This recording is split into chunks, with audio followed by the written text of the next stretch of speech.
Shalom, selamat pagi Bapak Ibu Jemaat terkasih. Apa kabar pada pagi hari ini?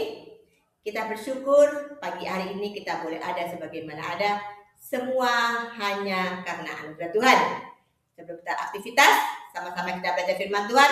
Namun sebelumnya, mari kita berdoa. Bapa di surga, pagi ini kami mau belajar merenungkan firman-Mu dan kami mengucap syukur Tuhan kalau pada pagi hari ini kami boleh ada sebagaimana ada, semua semata-mata hanya karena anugerah-Mu. Biarlah firman yang kami pelajari bersama-sama dapat kami pahami dan kami terapkan dalam kehidupan kami sehari-hari. Terima kasih Bapak, ampuni setiap dosa dan kesalahan kami. Kami alaskan doa kami hanya di dalam nama Tuhan Yesus, Juru Selamat kami hidup. Haleluya, amin. Bapak Ibu Jemaat terkasih, pagi ini saya membawa sebuah tema meneladani penderitaan Kristus. Saya mengambilnya dari 1 Petrus 2 ayat 21, isinya demikian. Sebab untuk itulah kamu dipanggil, karena Kristus pun telah menderita untuk kamu dan telah meninggalkan teladan bagimu supaya kamu mengikuti jejaknya. Amin. Bapak Ibu Saudara terkasih, Kristus menderita bukan karena sebuah kesalahan atau dosanya, namun semata-mata karena kesalahan kita semua. Dia rela menderita menanggung kejahatan yang sudah kita lakukan. Supaya apa? Supaya kita diselamatkan dan kita belajar lewat teladan Dia untuk selalu mengikuti jejaknya.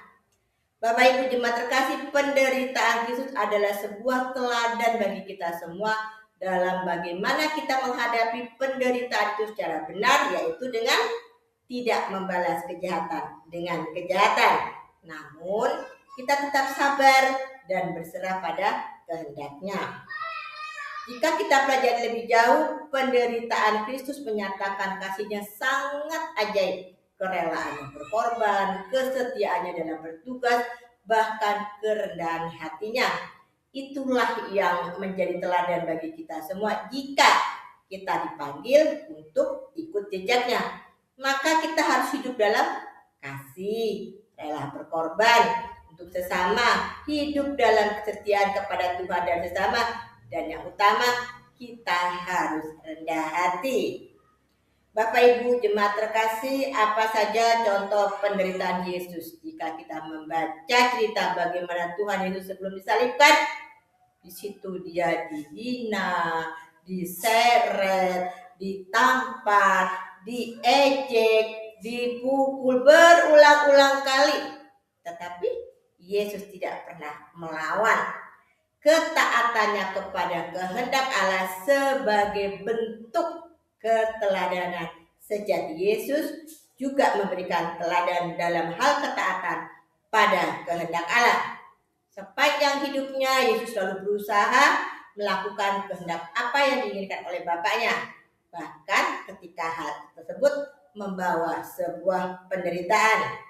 Yesus memberikan teladan melalui perdamaiannya dan Dia memimpin kita pada sebuah kasih lewat ajaran-ajarannya dan memimpin kita pada sebuah kebenaran yang kekal melalui sebuah kehidupan sempurnanya.